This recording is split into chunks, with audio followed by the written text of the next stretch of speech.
আপনারা জানেন যে প্রথম আলো এবং ডেইলি স্টারকে নিয়ে বাংলাদেশের মানুষ যেভাবে ক্ষোভে ফুঁসে উঠেছে, সেটার বহিঃপ্রকাশ ঘটতে শুরু করেছে। গেল একদিন আগে প্রথম আলোর সামনে একটা কর্মসূচি ছিল। সেই কর্মসূচিটা মূলত পিনাকি ভট্টাচার্য দিয়েছিলেন এবং সেখানে আমি জানি না টোটাল কতজন মানুষ ছিল, হয়তো 200 মানুষ বা 200-400-500 এরকম মানুষ ছিল। সেই মানুষগুলো সেখানে তারা গরু জবাই করবে, গরু জবাই করে তারপরে জিয়াফত করবেন, এরকম কিছু কথাবার্তা বলা হয়েছে, সেটা দেখেছে।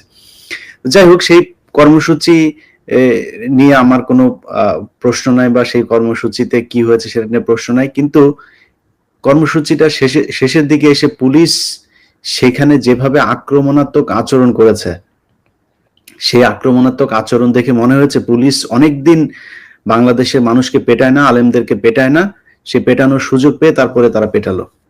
সেখান থেকে 5 জনকে ধরে নিয়ে যাওয়া হলো শাহবাগে। শাহবাগ থানা পুলিশ তাদেরকে কিছুক্ষণ পরেই ছেড়ে দিল। তেজগাঁ থানা পুলিশ তাদেরকে আটকে রাখলো পুরো এক রাত, সারা রাত আটকে রাখার পরে তাদেরকে তাদের পরিবারের লোকজন সেখানে যারা গিয়েছিল তারা বলেছে যে পুলিশের পক্ষ থেকে সকালবেলা তাদেরকে ছেড়ে দেওয়া হবে।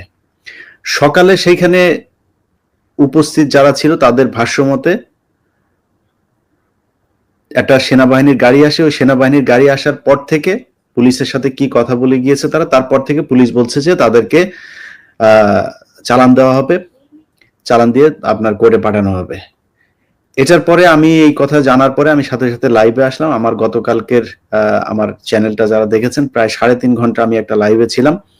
আমি সেই লাইভে থাকা অবস্থাতেই পুলিশকে যেমন অনুরোধ করছিলাম, সেই সাথে যারা ছাত্র নেতা আছেন, বিভিন্ন রাজনৈতিক নেতা, পুলিশের ঊর্ধ্বতন কর্মকর্তা, অনেকের সাথে কথা হয়েছে, তাদেরকে অনুরোধ করেছি যে তাদেরকে যেন ছেড়ে দেওয়া হয়। সেখানে যারা লোকজন ছিল তাদের একটাই দাবি, তাদের সহকর্মী যারা, সহযোদ্ধা যারা ছিল, তাদেরকে নিয়ে যেতে হলে তাদের লাশের উপর দিয়ে তারপর তাদের কোর্টে নিয়ে যেতে হবে।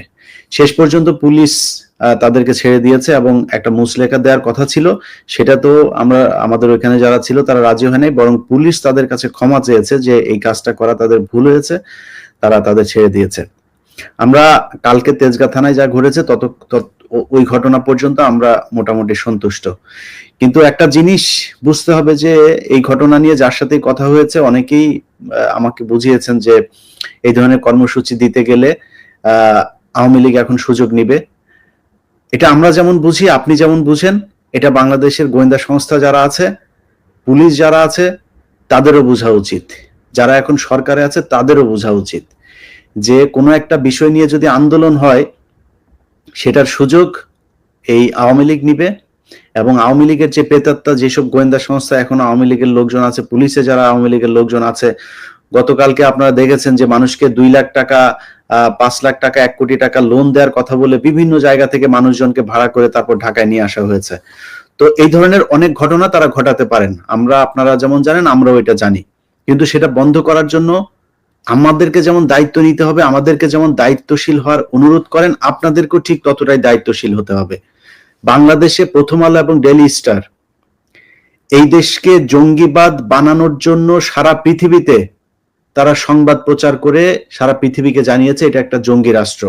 এই ব্যাপারে যদি কারো কোনো দ্বিমত থাকে তাহলে এসেন। আর সাংবাদিক হইলেই যা মনে চায় তাই করেছে, তাদের ব্যাপারে কোনো কথা বলা যাবে না, বললেই গণমাধ্যমে টুটি চেপে ধরা হবে, এরকম কিছু সুশীল মার্কা, ওই যে ডক্টর জাহিদুর রহমান কারা আমরা কিন্তু চিনি। আপনারা যে ওই চারুকলার এইসব বামটাম এগুলোরে আমরা চিনি, যে আপনাদের ইসলামের কথা শুনলে যে ছ্যাত করে ওঠে, এটা আমরা খুব ভালো করে জানি। সো আপনারা এখন সুশীলগিরি মারায় তারপরে বলতে আসছেন যে প্রথম আলোর এই তাদের এডিটোরিয়াল যেই পলিসি, সেটাকে তাদেরকে স্বাধীনতা দিতে হবে, গণমাধ্যমের উপর করা হবে না। আপনার মতো এরকম বহু সুশীল দেখে আসি প্রথম আলোর এখানে যায় 2 লাখ 5 লাখ টাকা নিয়ে তারপর ওদের 5 এখানে এই কলাম লেখে। এগুলো বহু দেখে আসছি আমরা। এই দেশে এই আবুল আসাদের কথা মনে আছে? আবুল আসাদের কথা আমরা খুব মনে আছে, যে কলারে ধরে ঘাটটা ধাক্কা দিয়ে কিভাবে তাকে অফিস থেকে বের করে দেওয়া হয়েছে। কোনো অপরাধ ছিল তার? মোসাদ্দেক হোসেন ফালু এই দেশে থাকতে পারে নাই, 21 টেলিভিশনের চেয়ারম্যান, 2 বছর জেলখানায় ছিল। এই দেশে মাহমুদুর রহমানের কি অবস্থা হয়েছে তা দেখেছে। একের পর এক গণমাধ্যম এখান থেকে হয়েছে, এখানে সাংবাদিকরা চাকরি করতে পারে না, দেশ থেকে বের হয়ে যেতে হয়েছে। কনক সারোয়ার, তার সাথে তাকে জেলখানায় রাখার পরেও সরকারের শান্তি হয় নাই, তার বোনকে পর্যন্ত জেলে থাকতে হয়েছে প্রায় 1 বছর।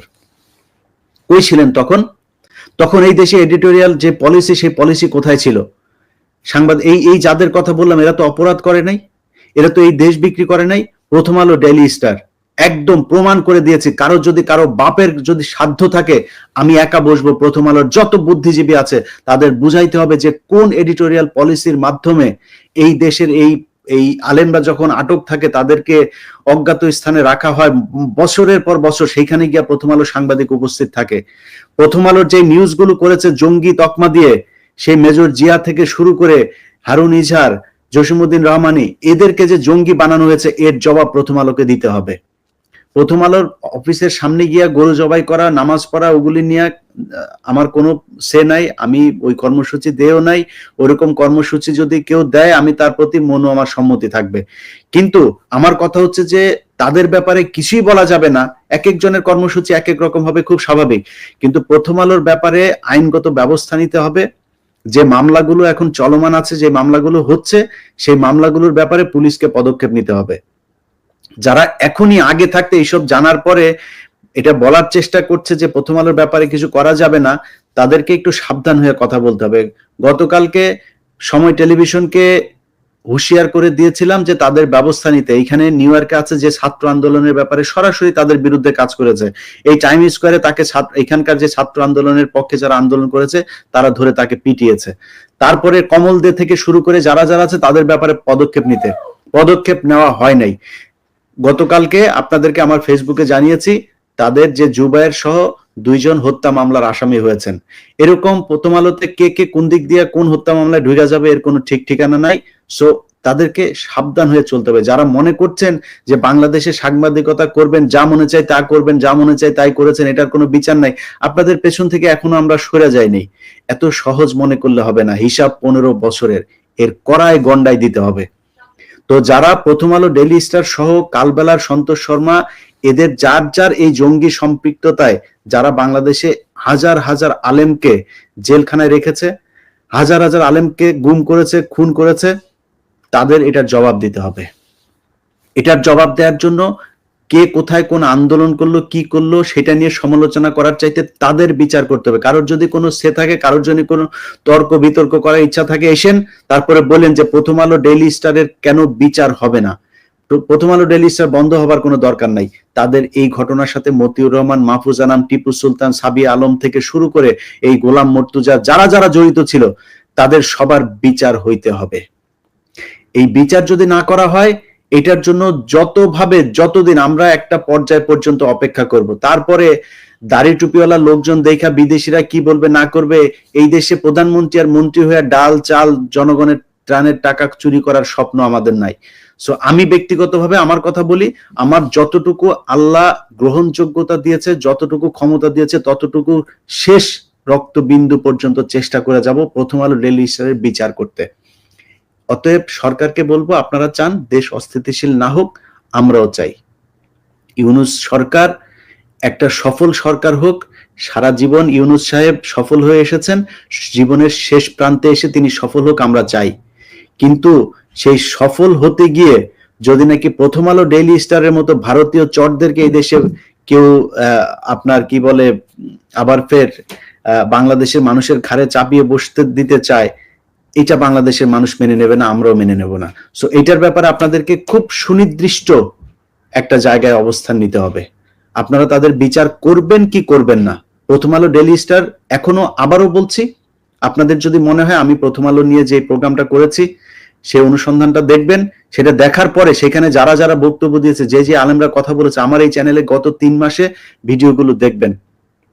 যে আলেমরা কথা বলেছে এরা বাংলাদেশের শ্রেষ্ঠ আলেমদের মধ্যে কয়েকজন। এই আলেমরা যে বক্তব্য দিয়েছে, তাদেরকে যেভাবে প্রথম আলো, ডেইলি স্টার, কালবেলা, তারপরে হচ্ছে গিয়ে 71 সময়, এরা যেইভাবে একটা সিন্ডিকেট তৈরি করে তারপরে এই জঙ্গি বানিয়েছে, এটার বিচার হইতে হবে। এটার বিচার না হলে এটা আমার যুদ্ধ ভাই। আমি কে বাংলাদেশে এসে চুরি করলো, বাটপারি করলো? বিএনপির সময় বহুত চুরি হয়েছে। এতদিন যারা আওয়ামী লীগের লোকজন বলতেন বিএনপি আসলে বলবো না, বিএনপি এখন ক্ষমতায় আসবে, বিএনপির লোকজন চুরি করেছে, এখনো বলছি, তখনও বলছি, সামনে বিএনপি চুরি করবে, সেটা আগে থেকে বলে দিচ্ছি। চুরি নিয়ে কোনো সমস্যা নাই। এই দেশে আপনারা যদি এখন দেওয়া হয় ক্ষমতায় বসানো, আপনিও চুরি করবেন, ওইটা নিয়ে আমার কোনো সমস্যা নেই। বাংলাদেশের চুরির টাকা বাংলাদেশে থাকতে হবে। বাংলাদেশের উপরে, বাংলাদেশের স্বাধীনতা সার্বভৌমত্বের উপরে আরেক দেশ ছড়ি ঘুরাবে, সেটা আমরা হইতে দিব না। আমাদের সমস্যা সেই জায়গায়। অতএব ভারতীয় আধিপত্য বিস্তার করার জন্য বাংলাদেশের সূক্ষ্মভাবে মানুষের মস্তিষ্ককে এই ওয়াশ করার জন্য যে প্রথম আলো ডেইলি স্টারের যেই কারুকাজ, এটাকে বাংলাদেশে আর চলতে দেওয়া যাবে না। আপনি গত কয়েকদিন ধরেও যদি দেখেন, প্রথম আলো কি করেছে বগুড়াতে, মাদ্রাসার ছেলে, তাকে বললো যে সে নাকি তার মাকে খুন করে তারপরে ফ্রিজের ভেতরে ঢুকিয়ে রেখেছে। দেখেন না এটা? প্রথম আলো সবার আগে নিউজ। প্রথম আলো নিউজ এখনো 2 দিন আগে তারা ওই যে ওর নাম কি, সুলতানা কামাল, তাকে দিয়ে নিউজ করেছে যে শেকড় থেকে কি বলে যে রিসেট বাটন চাপলে, যে ডক্টর মোহাম্মদ ইউনূস বলেছে না, রিসেট বাটন চাপলে নাকি এই প্রজন্ম মারা যাবে, তো রিসেট বাটন নিচে দিয়ে দেওয়া হবে সুলতানা কামাল। তোমাদের মতো চর, তোমাদের মতো ভারতীয় এজেন্ট আমরা বহু দেখে আসি, সুন্দর সুন্দর মিষ্টি মিষ্টি কথা বলে 71-এ যায় টকশো করতে, আলেমরা যায় জেলখানায় মরতো, বোমা মারতো, এগুলো বানায় বানায় তারপরে তোমরা বলতা, মনে নেই আমাদের এগুলি? তোমাদের বুদ্ধিজীবী প্রতিটা ঘটনাকে কাউন্টার দেওয়া হবে। প্রথম আলো বুদ্ধিজীবী নিয়ে এসে আলোচনা করবে প্রতিটা জিনিসকে, একদম ওয়াচ ডগের মতো এখানে আমরা বসে বসে তারপর দেখবো কোথায় কি করে। সরকারকে বলবো আবারও যে আপনাদের কাছে অনুরোধ, আপনারা এই সরকার ভালো চলুক, সেটা চান, আমরাও চাই। আপনারা 3 বছর থাকবেন না 5 বছর থাকবেন, আমরা বিএনপিও করি না ভাই, জামাতও করি না। আমরা চাই হাসিনা মুক্ত, ভারত মুক্ত দেশ। এরপরে কে ক্ষমতায় আসলো না আসলো, যায়ও না আসুন, আপনারা 10 বছর না, আপনারা সারা জীবন থাকেন, কিন্তু দেশটা দেশের মতো চলতে হবে। এই দেশের মানুষের কথা বলার অধিকার থাকবে। এই দেশের মানুষ কোনো দেশের কাঁটাতারে ঝুলে থাকবে না। এই দেশের মানুষ তাদের যেই পত্রিকা, টেলিভিশন, যেগুলো তাদের ট্যাক্সের টাকায় চলে, সেইখানে তাদের কথা বলবে, আরেক দেশের হয়ে তারপরে কথা বলবে না। সো এইসব জায়গাগুলো পরিষ্কারভাবে আপনাদের নিশ্চিত করতে হবে যে ইয়েস, আমরা মানুষের এই অধিকারগুলো সংরক্ষণ করব, আমাদের কোনো সমস্যা নেই। আপনাদের যা প্রয়োজন, আপনাদের যদি প্রয়োজন হয় বিদেশ থেকে টাকা পয়সা দেওয়ার, আমরা দরকারে ফান্ড শুদ্ধ দিব আপনাদেরকে, কোনো সমস্যা নেই।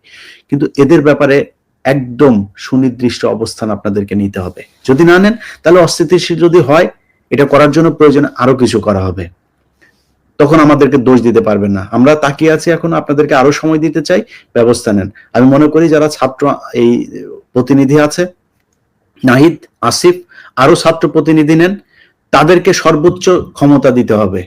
নাহিদ এবং আসিফ এখন এই মুহূর্তে সরকারে আছে, মাহফুজা আছে, তাদেরকে সর্বোচ্চ মানে ক্ষমতা দিতে হবে, তারা যেন এগুলো বাস্তবায়ন করতে পারে। আমি মনে করি তাদেরকে ঠিকভাবে যদি কাজ করতে দেওয়া হয়, কারণ তারা এই বিপ্লবটাকে ধারণ করে। এই নাহিদের শরীরের সেই দাগ এখনো কিন্তু আমাদের মনে আছে। সো তার উপরে যে নির্যাতন চলেছে, সে কোনোদিন বাংলাদেশের মানুষের সাথে বিট্রে করবে না। অতএব তাদেরকে সর্বোচ্চ ক্ষমতা দিতে হবে, তারা যেন এগুলো ব্যবস্থা নিতে পারে। যদি নাকি তাদেরকে চাপ দিয়ে এই সংস্থা ওই সংস্থা, এই উপদেষ্টা ওই উপদেষ্টা, এগুলো করে যদি তাদেরকে এই প্রথম আলো ডেইলি স্টারের ব্যাপারে যদি ব্যবস্থা নিতে বাধা দেওয়া হয়, তাহলে আমরা তখন কিন্তু মানুষজন রাস্তায় নামবে এবং এই ধরনের বিশৃঙ্খলা তৈরি হইতে থাকবে। সো বিশৃঙ্খলা তৈরি হলে সেটার সুবিধা আওয়ামী লীগ নিবে, বিভিন্ন গোয়েন্দা সংস্থা নিবে, ভারতীয় গোয়েন্দা সংস্থা নিবে, হিন্দুরা নিবে, ইসকন নিবে, আমাদের যায়ও না আসেও না।